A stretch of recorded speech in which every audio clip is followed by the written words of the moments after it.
Oke guys, ini adalah tampilan interface dari CRM Dealmaker ya. Kalian bisa gunakan ini sebagai perorangan atau bos yang memantau kinerja sales ya. Jadi ini aku jelasin dulu kalau kalian sebagai sales ya. Kalian bisa jadi sales perorangan gitu ya atau sales di sebuah perusahaan gitu ya yang menggunakan Dealmaker ini. Nah, di sini guys ya, misalkan aku sebagai sales nih, aku harus memenuhi omset perusahaan gitu ya. Nah, di sini sudah ada kontak-kontak guys yang bisa kalian tambahkan ya. Dalam setiap harinya kalian harus upload leads ya, nambahkan leads baru gitu ya, nambahkan aktivitas. Ini semua kalian bisa lakukan ya. Di tanggal nanti kalian bisa track juga aktivitasnya berdasarkan ini yang ada sekarang gitu ya. Nah, di tanggal 8 nih kalian ada apa aja. Ini sudah kelihatan semua gitu ya. Nah, terus habis gitu di sini kalian juga bisa ngelihat secara personal ya di tiap-tiap kontak. Misalkan aku klik kontaknya Citra Tanjung ya, kita kita ketik namanya siapa, Citra Tanjung di situ ya.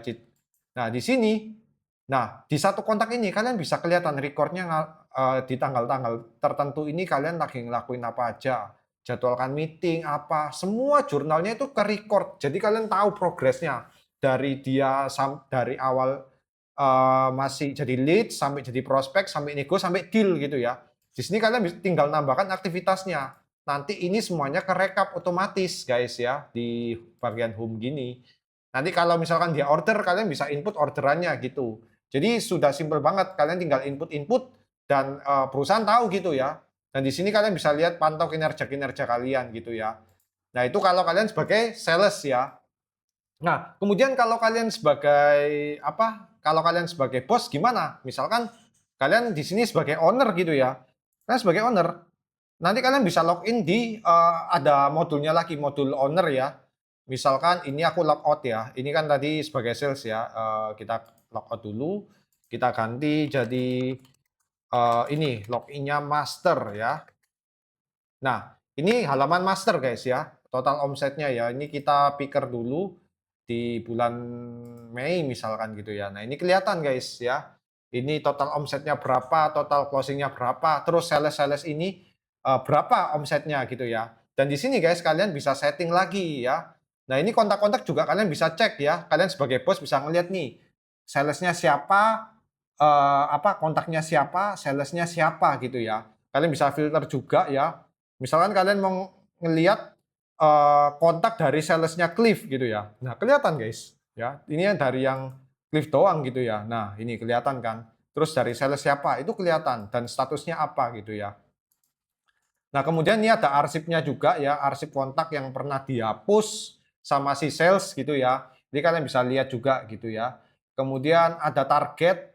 Target ini kalian bisa tentukan ini target untuk tadi kalau kalian lihat di halaman sales itu kan ada target dan realisasi progres dia. Ini kalian bisa setting di sini juga gitu ya. Ada bagian bonus, komisi dan lain-lain gitu ya. Kemudian leaderboard. Leaderboard ini berdasarkan omset, closing atau aktivitas ya. Kadang-kadang ada sales yang misalkan dia baru kerja gitu ya, dia nggak bisa kita langsung ukur dari omsetnya, kita lihat dari aktivitasnya gitu. Aktivitas yang ditambahkan di tiap leads, itu bisa juga guys ya. Kemudian di bagian mana lagi ya, di bagian setting ya, kalian bisa kelola ini, tiap-tiap sales ini nanti nama passwordnya apa, kalian bisa reset nih, misalkan dia lupa password dan lain-lain, kalian yang sebagai master atau owner itu bisa memantau semuanya dari sini gitu ya. Terus kalau kalian pengen mengekspor kontak-kontaknya si sales nih misalkan Bella Saputri, Cahyo, Cliff, ini kalian bisa ekspor guys ya. Kalian ekspor semuanya, ini kita unduh Excel ya.